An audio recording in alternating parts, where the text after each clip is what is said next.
Beneath the neon glow and sun-drenched beaches of the Gold Coast, a different kind of current is moving, one that has nothing to do with the tides. For decades, this glittering stretch of coastline has served as a contested chessboard for the Underworld, a prize where territory equates to power. But recent intelligence suggests the board is being reset. In late 2024, the Gold Coast Bulletin broke the news that the Comancheros, one of the nation's most formidable motorcycle clubs, had officially planted their flag in the region. This is not just a social expansion. It is a direct challenge to the status quo, specifically targeting the dominance of the Mongols, their long-standing rivals who have historically controlled the area's illicit economy. The arrival of this new chapter has raised alarms among intelligence agencies, signaling a potential shift in the balance of power that could lead to a volatile confrontation. Leading this bold incursion are two figures well known to law enforcement: Nelson Patea, taking the role of Sergeant-at-Arms, and Pia Talakai, who's serving as commander. Their intent was made public not through a press release, but through a single, defiant image circulated online. The photograph captured four men, united in black and gold gear, wearing their patches with an air of untouchable camaraderie. To the untrained eye, it was a group photo. To the underworld and the police, it was a declaration of intent. Authorities, however, were not content to watch from the sidelines. Anticipating that this friction could spark a dangerous series of events, detectives from the organized crime gangs group initiated a massive, preemptive strike.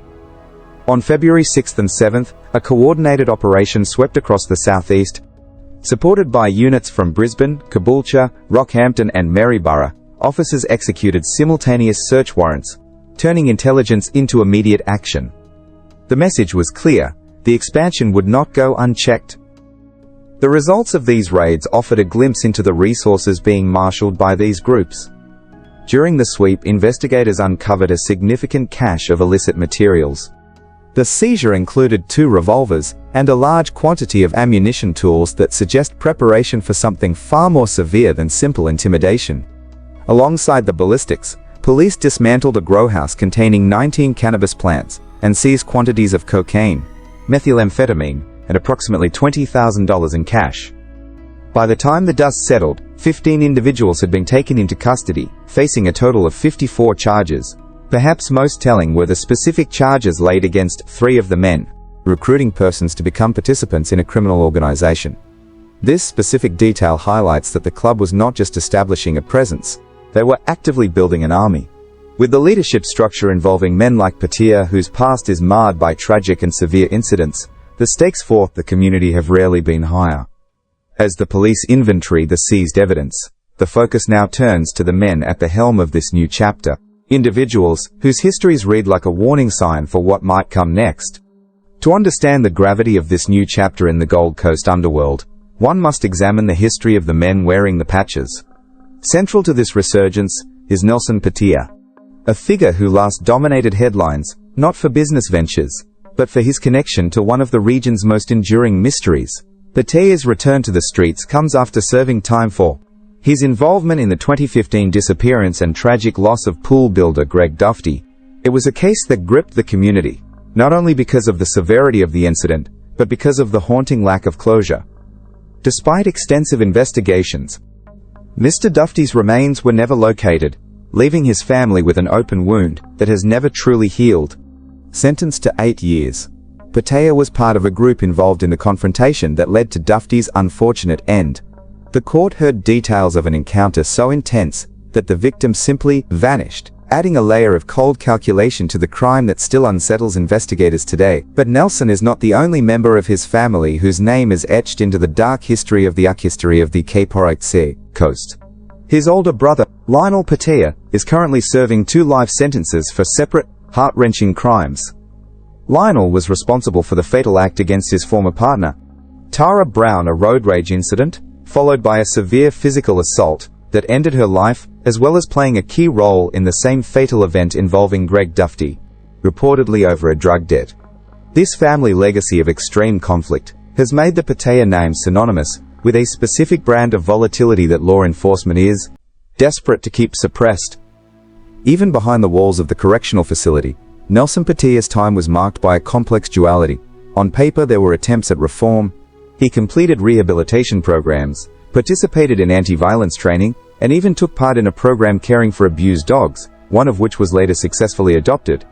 Yet reports from inside suggested a different narrative running parallel to these good deeds. Authorities noted allegations of intimidation against fellow inmates and issues with substance use, incidents that cast doubt on the sincerity of his rehabilitation, and led to previous denials of his parole.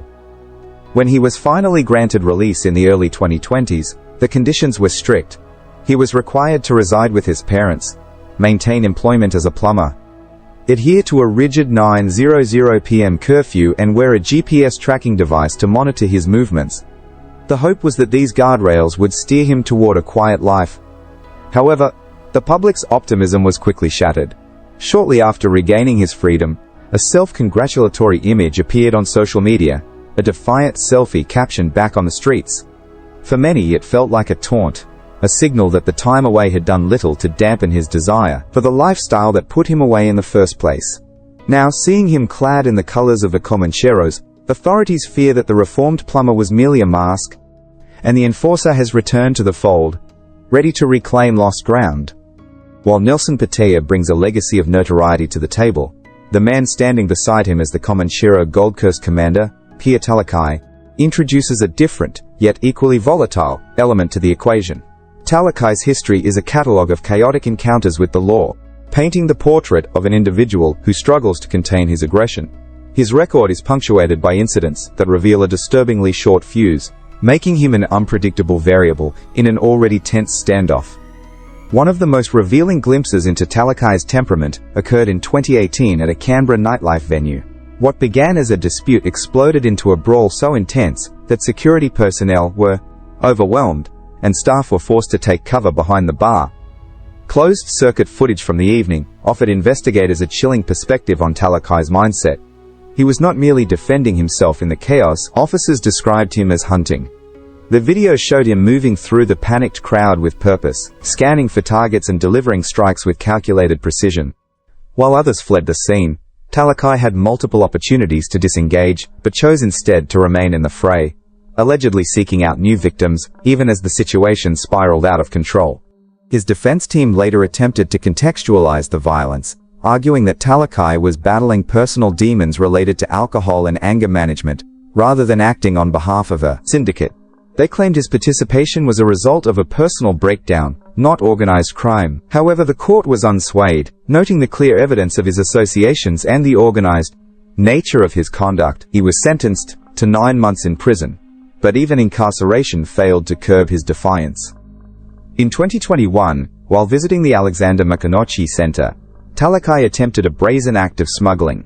Prison staff, trained to spot nervous behavior, flagged him during a visit. A subsequent search revealed a significant quantity of contraband, including methamphetamine and other substances concealed on his person. The discovery led to a physical struggle with guards. Further underscoring his resistance to authority, he pleaded guilty, receiving a suspended sentence, yet the pattern of behavior remained unbroken.